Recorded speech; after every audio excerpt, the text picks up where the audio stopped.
Praise lord. మన ప్రభు రక్షకుడైన యేసుక్రీస్తు నామములో ప్రతి ఒక్కరికి వందనాలు తెలియజేస్తున్నాం.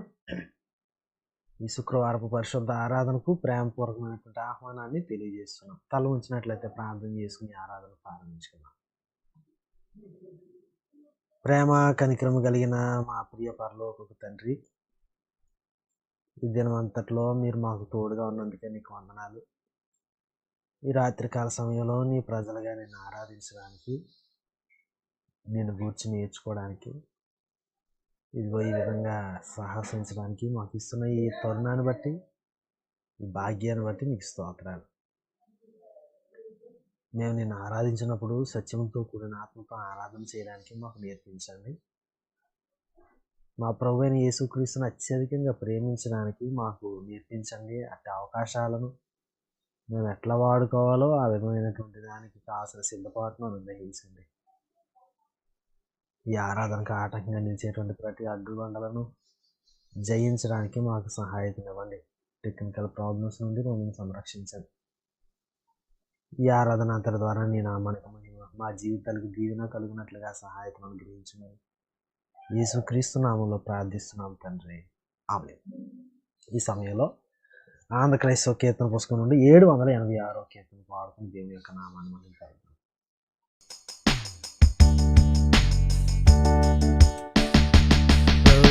యేసు నా రక్షక, నొసగు కన్నులు నాకు నిరతమునే నిన్ను చూడ.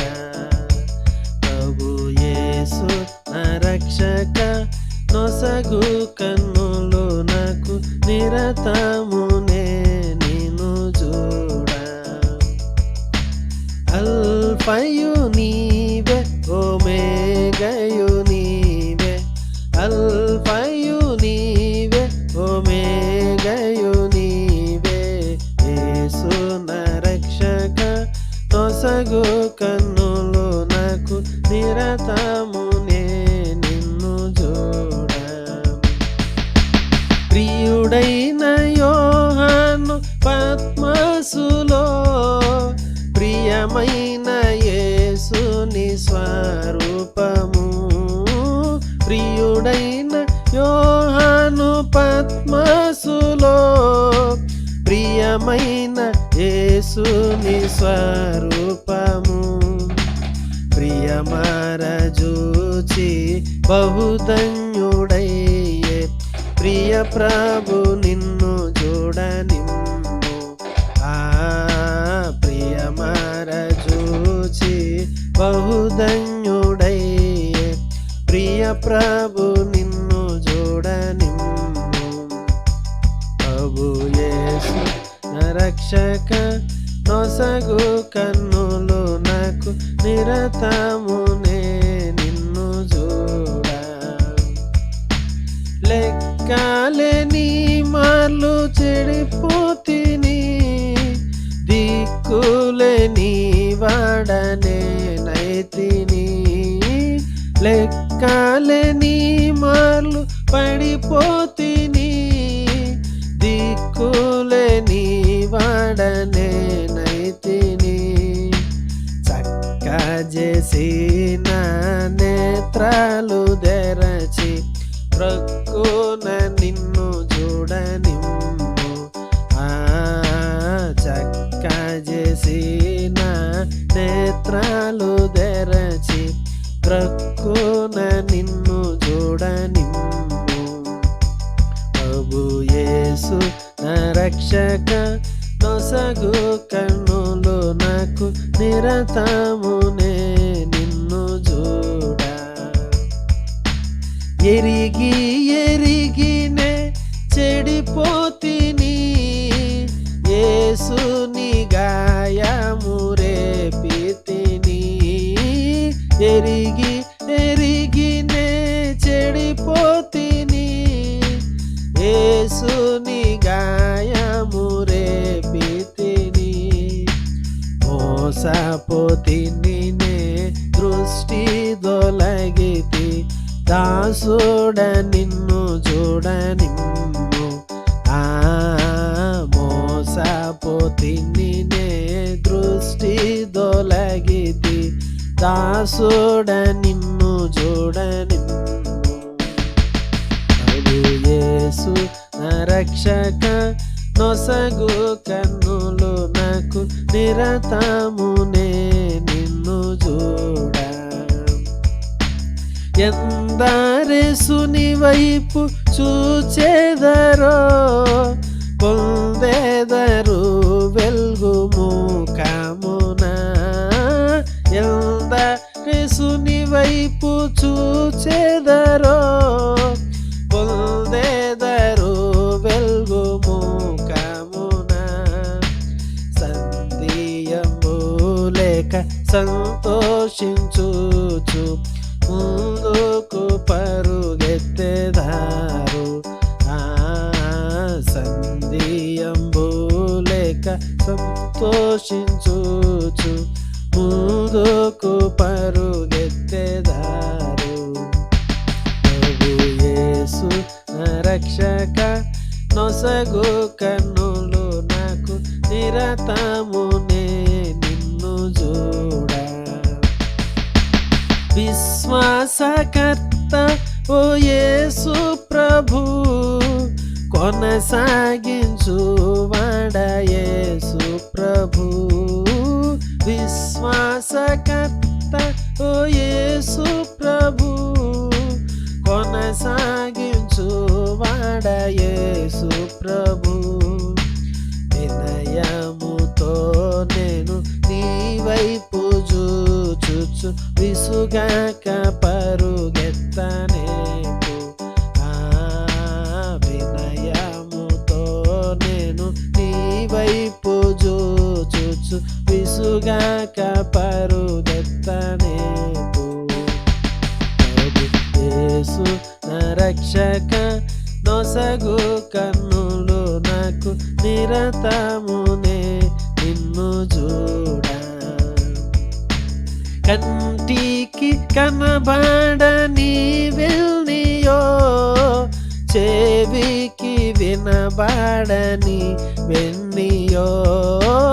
కంటికి కనబడని వెల్నియో చెవికి వినబడని వెన్నియో.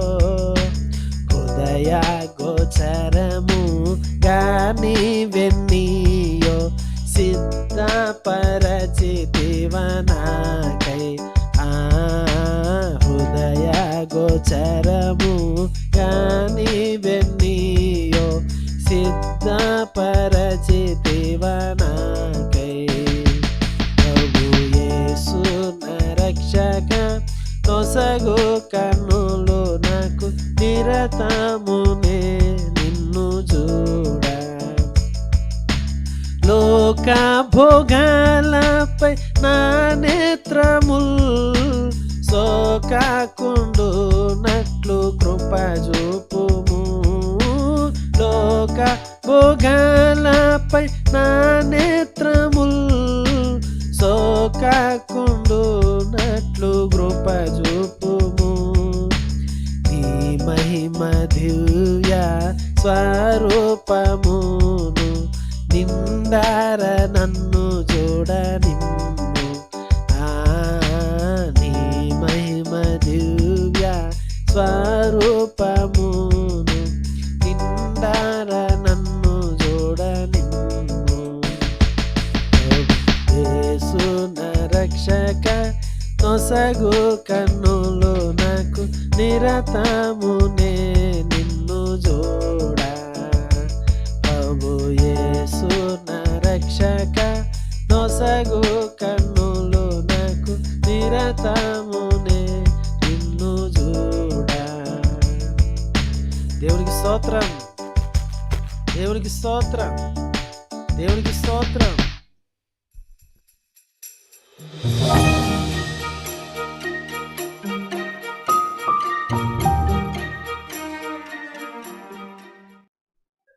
నేటి దినములకే ఏర్పాటు చేయబడిన ధ్యాన భాగాన్ని విందాం. లూకా సువార్త 1వ అధ్యాయము 8 నుండి 13 వచనములు చదువుకుందాం. లూకా సువార్త 1వ అధ్యాయము 8 నుండి 13 వచనంలో జకరియా తన తరగతి క్రమము చొప్పున దేవుని ఎదుట యాజక ధర్మం జరిగించుచుండగా యాజక మర్యాద చొప్పున ప్రభు ఆలయంలోనికి వెళ్ళి ధూపము వేయుటకు అతనికి వంతు వచ్చెను. ధూప సమయమందు ప్రజల సమూహమంతయు వెలుపల ప్రార్థన చేయుచుండగా ప్రభు దూత ధూపవేదిక కుడివైపున నిలిచి అతనికి కనబడగా జకరియా అతన్ని చూచి తొందరపడి భయపడిన వాడాయను. అప్పుడు ఆ దూత అతనితో, జకరియా, భయపడకము, నీ ప్రార్థన వినబడినది. నీ భార్య అయిన ఎలిజబెతు నీకు కుమారుని కన్ను. అతనికి యోహాను అని పేరు పెట్టుకుంది. దేవుడి వాక్కులు మన వినికిడిలో దీవించి ఆశీర్వదించుగాక. ఆమేన్. ప్రియులారా, దేవుని యొక్క వాక్యాన్ని కొద్ది నిమిషాలు ధ్యానం చేద్దాం. తల వచ్చినట్లయితే ప్రార్థన చేసుకుని ధ్యానంలోనికి వెళ్దాం. మా తండ్రి, మా ప్రభువా, కొద్ది నిమిషాలు నీ లేఖనాలు ధ్యానిస్తూ ఉంటుండగా నా నోటి మాటలు, మా అందరి హృదయ ధ్యానం నీ దృష్టికి అంగీకారయోగ్యంగా మలచండి. నీ లేఖనాలు నీ చిత్తాన్ని, నీ యొక్క హృదయాభిలాషను మాకు తెలియజేస్తాయి. ఇదిగో నీ లేఖనాల దగ్గరకు వస్తున్నాం. నీ చిత్తాన్ని గ్రహించిన తర్వాత మేము ఆ చిత్తానికి లోబడేటువంటి మనస్సు మాకు ప్రసాదించండి. ఇదిగో నీ సేవకుడును నీ శిలువ చాటును మరుగుపరచండి. తాళక బోరబోదినట్లు సత్యమైన స్పష్టముగా ధైర్యముగా ప్రకటించు కృపను అనుగ్రహించండి. యేసుక్రీస్తు నామములో ప్రార్థిస్తున్నాము తండ్రి. ఆమేన్. ప్రభు రక్షకుడైన యేసుక్రీస్తు నామములో ప్రతి ఒక్కరికి వందనాలు మరి ఒకసారి తెలియజేస్తున్నాం. ప్రియులారా, ఈ క్రిస్మస్ సీజన్లో మరి ఒకసారి యేసుక్రీస్తు వారి యొక్క ఆయా లోకంలోనికి మానవునిగా అవతరించినటువంటి ఆ సందర్భాలను జ్ఞాపకం చేసుకుంటూ లేఖనాలను పరిశోధించుట గొప్ప భాగ్యంగా మనం ఎంచేటువంటి సమయం. ఇక్కడ లూకాసు వార్త 1-2 అధ్యాయాల్లో యేసుక్రీస్తు వారు ఈ లోకంలోనికి వచ్చినప్పుడు జరిగినటువంటి సంఘటన, దేవుడు మానవుడై దిగి వచ్చినటువంటి ఆ సమయాల్లో ఎట్లా జరిగింది అది అసలు. సో చాలా ప్రశ్నలు మన యొక్క ఆలోచనలకు అతీతంగా ఉంటాయి. అనంతుడైన దేవుడు ఎట్లా ఈ యొక్క ఫైనైట్ ప్రపంచంలోనికి వచ్చాడు, ఇట్లాంటివి ఎన్నో ఉండొచ్చు. కానీ పరిశుద్ధాత్మ దేవుడు మన కొరకు ఎన్నో సత్యాలను ఆయన ఈ లోకంలోనికి రావడానికి ఆయన వచ్చినప్పుడు ఏం జరిగా ముందు వెనకటల యేసుక్రీస్తు వారు ఈ లోకంలోనికి రావడాన్ని గురించి వివరించడానికి పరిశుద్ధాత్మ దేవుడు ఆ సంఘటనలను ఎలా వివరిస్తూ ఉన్నాడు అనేది మనం గమనించాలి. లూకా భక్తుడు ఈ 2 అధ్యాయాల్లో రాసినటువంటి సత్యాలను నిజానికి ముందుకు కొనసాగిస్తాడు చాలా విషయాలు. యేసుక్రీస్తు వారు ఈ లోకంలో జన్మించినటువంటి సందర్భంగా ఈ 1-2 అధ్యాయాలు లూకా సువార్తలో కొంతమంది వ్యక్తులు మనకి అగుపిస్తారు. జకరియా, ఎలిజబెతు అనేటువంటి వారు, వీళ్ళు యాజకులు, యాజక కుటుంబానికి సంబంధించిన వారు, అంటే లేవి గోత్రికులు. వీరి నివాసం యోదయలో ఉన్నటువంటి కొండసీమల ప్రాంతాలు. వీళ్ళు చాలా నీతిమంతులు. ఆ పైన మనం చూస్తాం, దేవుని యొక్క సకల విధమైన ఆజ్ఞల చొప్పున, న్యాయ విధుల చొప్పున నిరపరాధులుగా నడుచుకుని దేవుని దృష్టికి నీతిమంతులై ఉన్నారు. యేసుక్రీస్తు వారు ఈ లోకంలో జన్మించిన సమయం ఏంటంటే రాజైన హేరోదు దినాలయ్యి. హేరోదు చాలా పనికిమాలిన వాడు. నిజానికి హేరోదు రాజే గాని అసలు ప్రభుత్వం పైన ఎవరంటే రోమీలు. ఈ రోమీలు వలన దేశంలో సమాధానం లేదు, హేరోదు వలన అసలు లేదు. ఇతడు యూదుల రాజు అనే బిరుదును పెట్టుకునేసరికి అది ఇంకా ఘోరంగా ఉన్నది. ఇతడు యూదా గోత్రానికి సంబంధించినడే కాదు, అక్రమంగా దావీదు సింహాసనాన్ని పాలిస్తేటువంటి వ్యక్తి. రాజే సక్రమంగా లేనప్పుడు, పైనున్న పరిపాలకులే సరిగ్గా లేనప్పుడు కింద ప్రజల పరిస్థితి ఏంటి?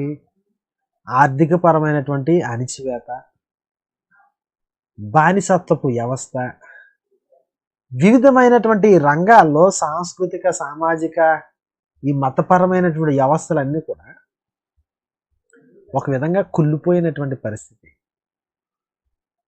పేదవాళ్ళు ఎక్కువ కాలం బ్రతకలేని పరిస్థితి. జబ్బులు, ఎక్కడ చూసినా రోగాలే.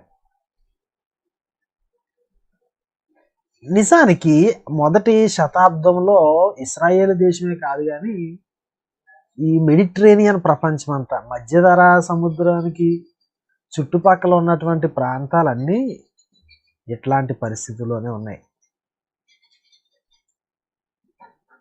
ఇంత చీకటితో నిండినటువంటి ప్రపంచంలోనికి యేసుక్రీస్తు వచ్చాడు. ఆ చీకటి నిండిన ప్రపంచంలో మతపరమైనటువంటి అన్యాయం భయంకరంగా ఉన్నటువంటి రోజులు. ఎంత భయంకరం! శిశువుగా జన్మించిన ఈయన 33 సంవత్సరాలు దాటేసరికి అప్పటికే ఉన్నటువంటి ఆ యొక్క మత నాయకులు ఆయన సిలువ వేసేశారు. లేఖనాలు బాగా తెలుసు అని అనుకున్నారే కానీ మత నాయకులు సిలువ వేసేశారు. అట్లాంటి చీకటితో నిండినటువంటి ప్రపంచంలో లూకాసు వార్త 1-2 అధ్యాయాల్లో మనం చూస్తే చాలా విభిన్నమైనటువంటి మనుషులు మనకి కనిపిస్తారు. ఎలిజబెతు, జకర్యాలు దేవుని దృష్టికి నీతిమంతులుగా ఉన్నారు. ఎంతో అన్యాయంతో మతం నిండిపోతే దేవుని దృష్టికి నీతిమంతులుగా ఉన్న వాళ్ళు వీళ్ళు ఏం చేస్తున్నారు? దేవుని ఆజ్ఞల్ని పాటిస్తున్నారు. ఎవరు పాటించట్లేదు కదా, అయితే ఏంటి, మేము పాటిస్తాం. జకర్యా ఆలయంలో తన డ్యూటీ చేస్తున్న సమయంలో బయట ప్రజలు చేస్తున్నారు ప్రార్థనలు. దూత గారు అతనికి ప్రత్యక్షమయ్యారు. చూడండి 13వ వచనము, జకర్యా భయపడకము, నీ ప్రార్థన వినబడింది. జకర్యా ప్రార్థనలు దేవుడు వింటున్నాడు. జకర్యా వయసు గతించిపోతుందే కానీ ప్రార్థించడం మానల. మేము నిరపరాధులుగా నడుచుకుంటూ ఉంటే దేవుడు మాకు మేలు చేయలేదు, బిడ్డలను ఇవ్వలేదు అని ఆయన అనుకోలేదు. ఆయన ప్రార్థిస్తూనే ఉన్నాడు. దేవుడు జవాబిచ్చే వరకు ప్రార్థిస్తూనే ఉన్నాడు. నా ప్రియ సహోదరి సహోదరులారా గమనించాలి, ఈ 2వ అధ్యాయంలో కూడా మనం చూస్తే చూడండి, నేను కొన్ని మాటలు చదువుతాను. లూకాసు వార్త 2వ అధ్యాయం 37వ వచనం. అన్న అనేటువంటి ఒక ఆమె ఉన్నది, 84 సంవత్సరములు విధవరాలై ఉండి దేవాలయం విడవక ఉపవాస ప్రార్థనలతో రేయింబగళ్ళు సేవ చేయుచుండెను. దేవాలయంలో మత నాయకులు చెడిపోయారు. ఎవరు దేవుని చిత్త ప్రకారం జీవించట్లేదు. కానీ ఈ విధవరాలు ప్రార్థిస్తూనే ఉంది. రాత్రి పగలు తేడా లేదు. విధవరాలై సంవత్సరాలు గతించిపోయినా అవి ప్రార్థనలు మానలే. నా సహోదరుడా సహోదరి గమనించాలి, యేసుక్రీస్తు వారు ఈ లోకంలోనికి వచ్చినప్పుడు ఆయన్ని ప్రధాన యాజకుడు ఈ లోకంలోనికి ఆహ్వానించలేదు. ఆ లోకంలో ఆ సమయంలో దేవుని యొక్క వాక్యం బాగా తెలిసినటువంటి శాస్త్రులు, పండితులు, పరిసయ్యులు అయినటువంటి వారు ఎవరు ఆయనకి ఆహ్వానం పలకలే. యేసుక్రీస్తు వారి ఈ లోకానికి రావడాన్ని బట్టి ఎవరు దేవుని స్తుతించలే. ఎవరు జీవితాలు ఈ క్రీస్తు జన్మ వృత్తాంతం చుట్టూ చుట్టుకుని ఉన్నాయి అంటే ఎలిజబెత్, జకరియా అనేటువంటి ప్రార్థనాపరులు, అన్న అనేటువంటి వైధవ్యంలో ఉన్నటువంటి ఒక విధవరాలు. సో ప్రార్థించేటువంటి సమాజాలు ఇవి. లోకం అంతా ఎట్లా ఉన్నాయి, మతం ఎట్లా ఉంది, వీళ్ళు మాత్రం సిన్సియర్గా ప్రార్థిస్తూనే ఉన్నారు. ప్రార్థనలతో మెలకుగా ఉన్నారు కాబట్టే మెస్సియా వస్తున్నాడని అందరూ అనుకున్నారు, కానీ నిద్రపోయారు. మెస్సియా వచ్చాడు. ప్రార్థనలో మెలకుగా ఉన్నటువంటి వీరు ప్రభు దర్శనాన్ని పొందారు. ప్రభు యొక్క ఈ మొదటి రాకడకు సంబంధించినటువంటి ఈ విషయాల్లో వారి యొక్క జోక్యం, దేవుడు వారిని వాడుకున్నటువంటి తీరు మనం చూడగలం. లూకా సువార్త అంతా ప్రార్థనకి చాలా ప్రాముఖ్యతనిచ్చింది, అది మనకు తెలుసు. మిగిలిన సువార్తల్లో యేసుక్రీస్తు వారి యొక్క బాప్తిసాన్ని గురించి రాసినప్పుడు ఆయన ప్రార్థిస్తున్నాడని లేదు, కానీ మనం గమనించినట్లయితే ఆయన బాప్తిసం తీసుకున్నప్పుడు ఆయన ప్రార్థించుచుండగా ఆకాశము తెరవబడను, పావురం దిగొచ్చిందని లేఖనాలు సెలవిస్తున్నాయి. యేసుక్రీస్తు వారు రూపాంతరపు కొండ మీదకు వెళ్ళినటువంటి సందర్భాన్ని గురించి కూడా మిగిలిన సువార్తల్లో లేనటువంటి విషయాన్ని ఒకటి లూకా గారు రాశారు. ఏంటంటే ఆయన ప్రార్థిస్తూ ఉన్నాడు అక్కడ అని రాసుకుంటూ వచ్చాడు. ఈ సువార్తలోనే శిష్యులు యేసు స్వామి దగ్గరికి వచ్చి, అయ్యా మాకు ఎట్లా ప్రార్థన చేయాలో నేర్పించవచ్చుగా అని అడిగారు. ఎందుకు అడిగారు? ఆయన ప్రార్థన చేయడంలో చాలా దిట్ట కనుక. యేసు స్వామి ప్రార్థించటంలో దిట్టైనప్పుడు ఆయన బిడ్డలు కూడా ప్రార్థిస్తారు. ప్రార్థించాలి అనే ఆసక్తి వాళ్ళకు ఉంటుంది. వాళ్ళు ప్రార్థిస్తూనే వచ్చారు. చివరికి పరిశుద్ధాత్మను గూర్చి ఈ లూకా సువార్త చివరి అధ్యాయానికి వచ్చేసరికి వాళ్ళు పరిశుద్ధాత్మ కొరకు కనిపెడుతూ ప్రార్థనలు చేస్తున్నారు. అపోస్తల కార్యాలు 1వ అధ్యాయంలో కూడా మనం చూడవచ్చు. యేసు స్వామి చెప్పాడు, నేను మరలా రాబోతున్నాను, మీరు జాగ్రత్త. చాలా భయంకరమైనటువంటి అబద్ధ బోధలు ప్రబలిపోతాయి. అబద్ధ క్రీస్తులు వచ్చేస్తారు. కాబట్టి మీరు ఏం చేయాలి అంటే, నేను ఎప్పుడు వస్తానో మీకు ఎవరికి తెలియదు కనుక నా రాకట కొరకు సిద్ధంగా ఉండండి. ఎలా సిద్ధంగా ఉంటారు? ప్రార్థనలో మెలకువగా ఉండండి. యేసుక్రీస్తు వారి యొక్క మొదటి రాకడైన పరిశుద్ధాత్మ రాకకై సిద్ధపాటులో ఉన్నటువంటి వారైనా, యేసుక్రీస్తు వారు మరలా రాబోతున్నారు అనేటువంటి సత్యం ఎరిగి ఆయన రాకడ కొరకు ఎదురు చూసేవారైనా ఎవరు ఆయన ఎదుర్కోగలరు? ఆ రాకట్లో ఎవరు యాక్టివ్ పార్టిసిపేషన్ చేయగలరు అంటే ప్రార్థనలతో ఉన్నటువంటి వారు. ఎడతెగక ప్రార్థన చేయుడి, అది ఆదిమ సంఘం యొక్క ఒక నినాదం. ప్రార్థించాలి, ప్రభువు పాదాల దగ్గర ఉండాలి. ప్రభువును ఆరాధించేటువంటి వారు, ఆయన ఆరాధించేటువంటి కమ్యూనిటీ, యేసుక్రీస్తు వారి యొక్క మొదటి రాకట్లో ఇన్వాల్వ్ అయినటువంటి ఆ సమాజం, ప్రార్థించే సమాజం. ప్రభు యొక్క ప్రత్యక్షత వాళ్ళకి కలిగింది. చాలా సంతోషం. వారి జీవితాల్లో దేవుడు కార్యం చేస్తున్నాడు, ప్రభువు మమ్మల్ని కటాక్షిస్తున్నాడని వాళ్ళు, ఈ దంపతులు సంతోషించారు. ఆ తర్వాత మరియా అనేటువంటి ఆమె దగ్గరకు దూతగారు పంపబడ్డారు. ఆమె కూడా ఒక సుసందేశాన్ని ఇచ్చారు. ఇచ్చిన తర్వాత ఆమె విశ్వాసంతో నమ్మింది. చూడండి, నేను చదువుతాను 39వ వచనం. ఆ దినముల యందు మరియ లేచి యోధా ప్రదేశంలోని కొండసీమలలో ఉన్న ఒక ఊరికి త్వరగా వెళ్ళి జకరియా ఇంటిలో ప్రవేశించి ఎలీజబెత్కు వందనము చేశాను. ఎలీజబెత్ మరి యొక్క వందన వచనం వినగానే ఆమె గర్భంలో శిశువు గంతులు వేసాను. అంతటా ఎలిజబెత్ పరిశుద్ధాత్మతో నిండుకున్న దగ్గరగా ఇట్లా 56 వచనం. అంతటా మరియ ఇంచుమించు 3 నెలలు ఆమెతో కూడా ఉండి పిమ్మట తన ఇంటికి తిరిగి ఈ వర్షిపింగ్ కమ్యూనిటీ, ఆరాధించేటువంటి సమాజం, లోకమంతా ఒకలా వెళ్తూ ఉంటే వీళ్ళు ఎదురెత్తున్నారు. ఇట్లాంటి సమాజం, దేవుని ఆజ్ఞలకు లోబడేటువంటి ఈ సమాజం, వారు ఒకరినొకరు దర్శించుకుంటున్నారు, ఆత్మచేత నింపబడి మాట్లాడుకుంటున్నారు, ఆత్మచేత నింపబడి ఒకరినొకరు పరామర్శ చేసుకుంటున్నారు, ఆత్మచేత నడిపించేటువంటి జీవితాలు, నడిపించబడేటువంటి జీవితాలు, ఒకరినొకరు పరామర్శించుకునేటువంటి జీవితాలు. మనం చూస్తాం గొల్లవాండ్రు లేకపోతే గొర్రెల కాపరు, వాళ్ళు యేసుస్వామిని దర్శించారు.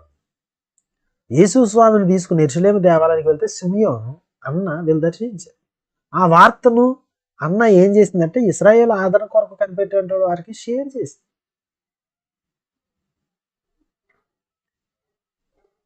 వీళ్ళు ఒకరినొకరు దర్శించుకుంటున్నారు, ఆత్మచేత నింపబడి మాట్లాడుకుంటున్నారు, వీళ్ళు ప్రార్థనలు చేస్తున్నారు, ఒకరినొకరు దర్శించుకుని ఆత్మచేత నడిపించబడి మాట్లాడుకుంటున్నారు. 46 వచనం నుంచి చూడండి. నా ప్రాణము ప్రభువును గనపరుచుచున్నది, ఆయన తన దాసురాలి దీనస్థితిని కటాక్షించింది, నా ఆత్మ నా రక్షకుడైన దేవుని యందు ఆనందించింది అని ఆ క్రిందకి 55 వచనం వరకు ఆమె ఒక కీర్తన పాడుతుంది. 67 వచనంలో మరియు అతని తండ్రి జకరియా పరిశుద్ధాత్మ పూర్ణుడై ఇట్లు ప్రవచించాను, ప్రభువైన ఇశ్రాయేలు దేవుడు స్తుతింపబడును గాక అంటూ ఆయన కూడా ఒక ప్రవచనాన్ని చెప్పాడు. అది పాట. 2వ అధ్యాయం 14వ వచనం, సర్వోన్నతమైన స్థలముల్లో దేవునికి మహిమ అంటూ పరలోక సైన్య సమూహము దేవుని పాటలతో కీర్తిస్తున్నారు. 29 నుంచి 32 వచనాలు సిమియోను అనేటువంటి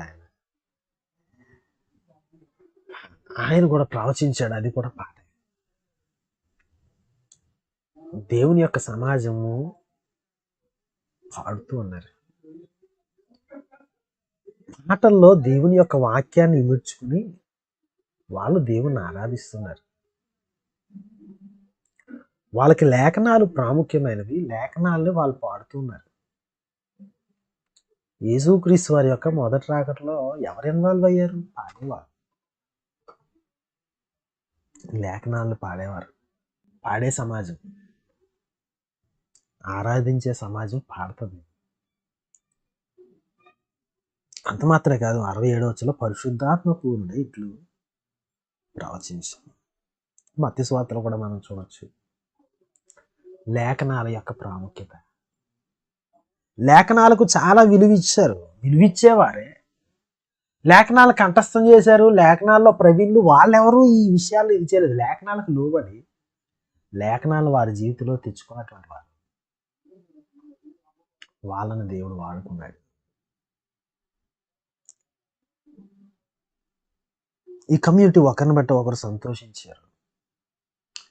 10వ వచనం, అయితే ఆ దూత భయపడకుడి. 2వ అధ్యాయం, ఇదిగో ప్రజలందరికీ కలుగో మహా సంతోషకరమైన సువర్తమానం. దేవుని ప్రజలకు సంతోషకరమైన శుభవర్తమానం. చూడండి, నేను చదువుతున్నాను. 17వ వచనం, వారు చూచి ఈ శిశువును గూర్చి తమతో చెప్పబడిన మాటలు ప్రచురం చేసిరి.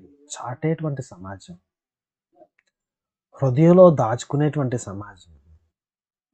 20వ వచనం, అంతటా గొర్రెల కాపరులు తమతో చెప్పబడినట్లుగా తాము విన్న వాటిని కన్నవాటిని గూర్చి దేవుని మహిమపరచు స్తోత్రం చేయొచ్చు తిరిగి వెళ్ళది. 27, 28 వచనాలు, అంతటా ధర్మశాస్త్ర పద్ధతి చొప్పున ఆయన విషయమై జరిగించడానికి తల్లిదండ్రులు శిశువైన యేసును దేవాలయంలోకి తీసుకుని వచ్చినప్పుడు అతడు తన చేతులతో ఆయనను ఎత్తుకుని దేవుని స్తుతించుచు ఇట్లనెను. 38వ వచనం, ఆమె కూడా ఆ గడియలోనే లోపలికి వచ్చి దేవుని కొనియాడి యెరూషలేములో విమోచన కొరకు కనిపెట్టుచున్న వారితో ఆయన గూర్చి మాటలాడుచుండెను. ఏం చేస్తున్నారు వీళ్ళు?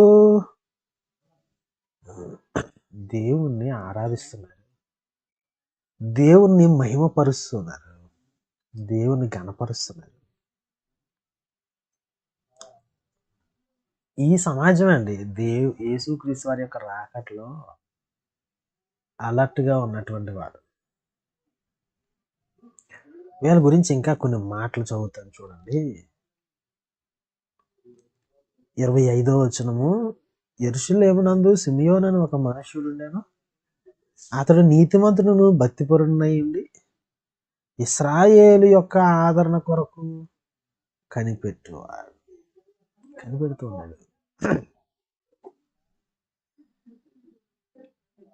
38వ వచనము, ఆమె దేవుని కొనియాడి యెరూషలేములో విమోచన కొరకు కనిపెట్టుచున్న వారందరితో ఆయన గురించి మాట్లాడు. కనిపెట్టేవారు, నిరీక్షణ కలిగిన ప్రజలు. అంత మాత్రమే కాదు, దేవుని యొక్క ఈ ప్రజలు, దేవుని ఆరాధించేటువంటి ఈ ప్రజలు ఇంకొక విషయాన్ని కూడా చేశారు. అది కూడా మనం చూద్దాం. చూడండి, 2వ అధ్యాయము 21వ వచనం, ఆ శిశువునకు సున్నతి చేయవలసిన 8వ దినం వచ్చినప్పుడు గర్భమందు ఆయన పడక మునుపు దేవదూత చేత పెట్టబడిన యేసు అనే పేరు వారు ఆయనకు పెట్టిరి. మోషే ధర్మశాస్త్రం చొప్పున వారు తమను శుద్ధి చేసుకుని దినములు గడిచినప్పుడు ప్రతి తొలుచూలు మగపిల్ల ప్రభువుకు ప్రతిష్ఠ చేయబడవాలని ప్రభు ధర్మశాస్త్రము రాయబడినట్టు ఆయనను ప్రభువునకు ప్రతిష్ఠించుటకు ప్రభు ధర్మశాస్త్రమందు చెప్పబడినట్టు గొవ్వల జతనైనను 2 పావురపు పిల్లలైనను బలిగా సమర్పించుటకు వారు ఆయనను యెరూషలేమునకు తీసుకుని పోయి. 27, 28 వచనాల్లో ఇది వరకే మనము ఇట్లాంటి మాటలు చదివాము. 39వ వచనం, అంతటా వారు ప్రభు ధర్మశాస్త్రం చొప్పున సమస్తమును తీర్చిన పిమ్మట గలిలయలోని నజరేతును తమ ఊరికి తిరిగి వెళ్ళిరి. 41వ వచనం చూడండి, పస్కా పండుగప్పుడు ఆయన తల్లిదండ్రులు ఏటేటా యెరూషలేమునకు వెళ్ళుచుండేవారు. ఈ వచనాలన్నీ ఏం చెప్తున్నాయంటే వాళ్ళు రిలీజియస్ రైట్స్ అనే వాటిని పాటిస్తున్నారు. ఆచారాల్లో ఏముంది? ఏమీ లేదు. లేకపోతే ఏదో ఉంది, అవన్నీ వీళ్ళకి అనవసరం. ప్రభు చెప్పాడు, ఏదో చేస్తాం. వాళ్ళు పేదవాళ్ళే. ఆ ఆరోగ్య పరిస్థితుల్లో ప్రయాణం చేయడం అంత సులువైన విషయం కాదు. కానీ వాళ్ళు ధర్మశాస్త్రము చొప్పున తమను శుద్ధి చేసుకునే దినాలకు వాళ్ళు వెళ్ళారు, సున్నతి చేయించారు, పస్కా పండుగకు యాత్రలు చేస్తున్నారు. మతాచారాలు మనం దండం అంటే నెగిటివ్గా చూస్తూ ఉంటాం, కానీ మతాచారాన్ని బైబిల్ ఖండించినప్పుడు హృదయాన్ని దూరం చేసుకున్నటువంటి వారిని గూర్చి ఖండించారు. కేవలం మతాచారం చేస్తే మీకు జీవము రాదురా నాయన అని, అంతే తప్ప అసలు ఆచారాన్ని విధించిందే ప్రభు అయినప్పుడు ఆచారాన్ని తప్పు అని చెప్పి దాన్ని తీసేయచ్చు కాదు. దేవుడు విషయం అది కాదు. నువ్వు ప్రభువులో ఎదగడానికి అది. సో దేవుని ప్రజలు, ఈ వర్షిపింగ్ కమ్యూనిటీ ప్రార్థనలు చేస్తున్నారు, పాటలు పాడుతున్నారు, ఒకరినొకరు దర్శించుకుంటున్నారు, ప్రవచిస్తున్నారు, లేఖనాలకు విలువనిస్తున్నారు, సంతోషిస్తున్నారు, శుభవర్తమానాన్ని చాటుతూ ఉన్నారు, దేవుణ్ణి మహిమపరుస్తూ ఉన్నారు, ఎదురు చూస్తున్నారు ప్రభు రాకడ కొరకు, ఇశ్రాయేలు ఆదరణ కొరకు, వెయిటింగ్ పీపుల్. చివరిగా వారు దేవుడిచ్చినటువంటి ఆచారాల్ని పాటిస్తున్నారు, ఆరాధించేటువంటి సమాజం. ఎవరు క్రిస్మస్ని సెలబ్రేట్ చేసుకోగలరు? వాళ్ళు ఏ పరిస్థితిలో ఉన్నా ఆరాధించే సమాజం, ఆరాధనకు విలువ ఇవ్వనటువంటి వారు, లేఖనాలు, కీర్తనలు వీటికి విలువ ఇవ్వని వారికి క్రిస్మస్ లేదు. క్రీస్తును ఆరాధించేటువంటి పండుగలో ఆరాధించేటువంటి వారికే అది పండుగ. ఆరాధన తీసేస్తే క్రిస్మస్ లేదండి. ఎవరి యొక్క మార్గాల్లో వాళ్ళు జీవిస్తున్నప్పుడు వీళ్ళు ఎదురెదుతూ ఉన్నారు. వారి భక్తి జీవితాన్ని, వారి విధానాన్ని వాళ్ళు అలర్ట్గా ఉన్నారు. ప్రార్థనలతో, లేఖనాలతో వాళ్ళ స్పిరిచువాలిటీని వాళ్ళు కాపాడుకుంటున్నారు.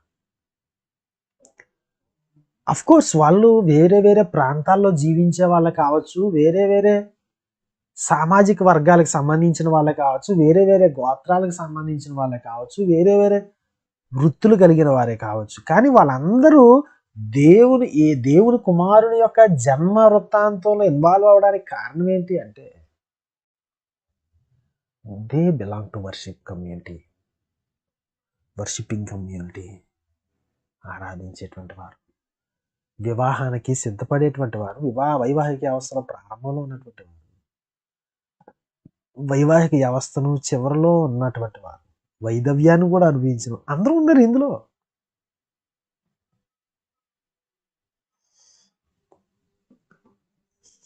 బాగా వృద్ధాప్యంలో ఉన్న వారు ఉన్నారు, పేర్లేని గొర్రెల కాపర్లు ఉన్నారు. వీరందరినీ దేవుడు ఎందుకు వాడుకున్నాడు ఆయన రాకట్లో? ఆయన రాకడను వాళ్ళు ఎట్లాగా టచ్ చేయగలిగారు? లేకపోతే ఆయన వచ్చాడు అనేటువంటి సత్యం వాళ్ళకే అర్థమైంది, ఉన్న వాళ్ళకి ఎందుకు అర్థం కాలేదు? ఎందుకంటే వారి జీవితాలకు, వారి ఉద్యోగాలకు, వాళ్ళ బ్రతుకులకు, వారి కుటుంబాలకు దేవుడు కేంద్రం. దేవుణ్ణి ఆరాధిస్తున్నారు.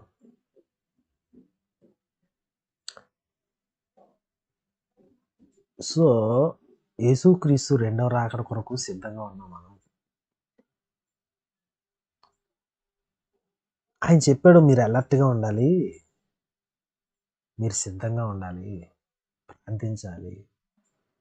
అబద్ధ బోధలు చాలా పెరిగిపోతాయి. దురద చెవులు కలిగిన వాళ్ళు ఎక్కువ, సరైన వాక్యాన్ని చెప్పేవాళ్ళు, వినేవాళ్ళు తక్కువగా ఉంటారు. కనుక లేఖనాలు వెలుతురులో అన్నిటినీ పరీక్షించాలి. మీరు ప్రతి ఆత్మను పరీక్షించండి, పరిశోధించండి అని చెప్పారు ఆయన. లేఖనాలు చదవని వాళ్ళు, ప్రార్థించినటువంటి వారు, ఆరాధించిన వారు, కృతజ్ఞతాస్తుతులు చెల్లించినటువంటి వారు, కనిపెట్టనటువంటి వారు యేసుక్రీస్తు రెండో రాకడ సిద్ధంగా లేరు. యేసుక్రీస్తు మొదటి రాకను సెలబ్రేట్ చేసుకుంటున్నటువంటి నా ప్రియ సహోదరుడా, సహోదరి, యేసు స్వామి ఈ యొక్క సాయంకాల సమయంలో మనతో మాట్లాడుతున్నాడు. ఆయన మరలా రాబోతున్నాడు. నువ్వు సిద్ధంగా ఉన్నావా? నా భక్తి జీవితాన్ని నేను నడిపించుకుంటున్నానండి పాస్టర్ గారు, నాకు నేను పర్లేదు, బైబిల్లో ఎదుగుతున్నానండి పాస్టర్ గారు, నా వరకు పర్లేదండి అని అనుకుంటా ఉన్నావేమో. సమాజాన్ని గురించి మాట్లాడుతున్నాడు దేవుడు, ఒక కమ్యూనిటీ కోసం మాట్లాడుతున్నాడు. ఒకరితో ఒకరికి కనెక్టివిటీ ఉన్నటువంటి వ్యక్తుల కోసం మాట్లాడుతున్నాడు. ప్రార్థించే సమాజం, వాక్యాన్ని సీరియస్గా తీసుకునేటువంటి సహవాసం, పాటలు పాడే సహవాసం, ఆదరణ కొరకు ఎదురు చూసేటువంటి సమాజం, దర్శించుకునే సమాజం, శుభవర్తమానానికి సంతోషించే సమాజం, దేవునికి స్తోత్రం చేసేటువంటి సమాజం,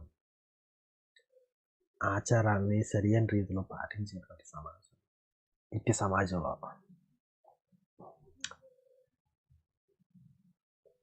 నువ్వు ఉంటావా? ప్రభుని ఆరాధించి ఆయన రాకడ కొరకు సిద్ధంగా ఉంటావా? నేను తల వంచుతాం, ప్రార్థన చేద్దాం.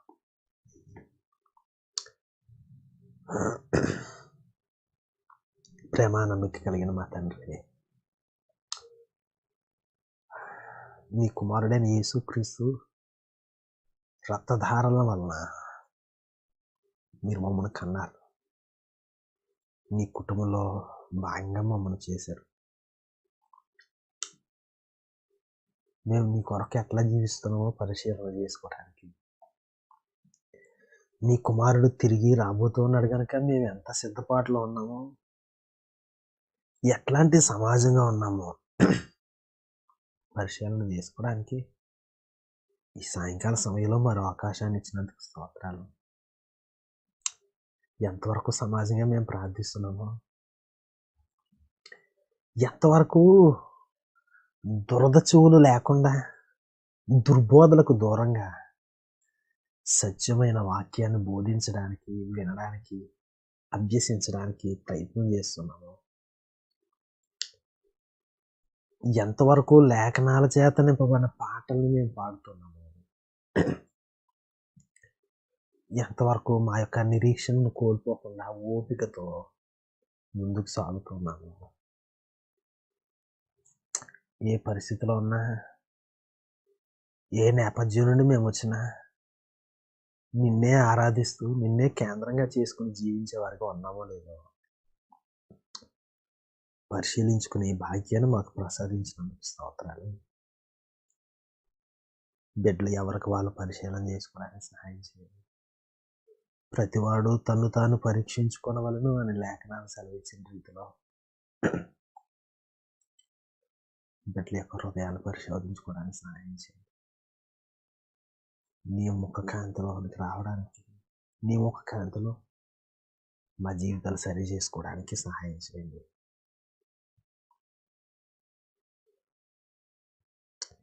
ఈ లేఖనాలు మేము అభ్యసించగలిగినట్లుగా, నీ కుమారుని రాకడ కొరకు సిద్ధపడినట్లుగా మమ్మల్ని ఆయత్తపరచండి. యేసుక్రీస్తు నామములో ప్రార్థిస్తున్నాం తండ్రి. ఆమేన్. పరలోకమందున్న మా తండ్రి, నీ నామం పరిశుద్ధపరచుకొని గాక, నీ రాజ్యం వచ్చును గాక, నీ చిత్తం పరలోకమందు నెరవేరుచున్నట్లు భూమి మీద నెరవేరును గాక. మా అనుదిన ఆహారాన్ని మాకు అనుగ్రహించండి. మా రుణస్తులను మేము క్షమించే మా ప్రకారము మా రుణములను క్షమించండి. శోధనలోను తేక కీడును తప్పించండి. ఎందుకంటే రాజ్యం, బలం, మహిమ నిరంతరము నీవై ఉన్నవి తండ్రి.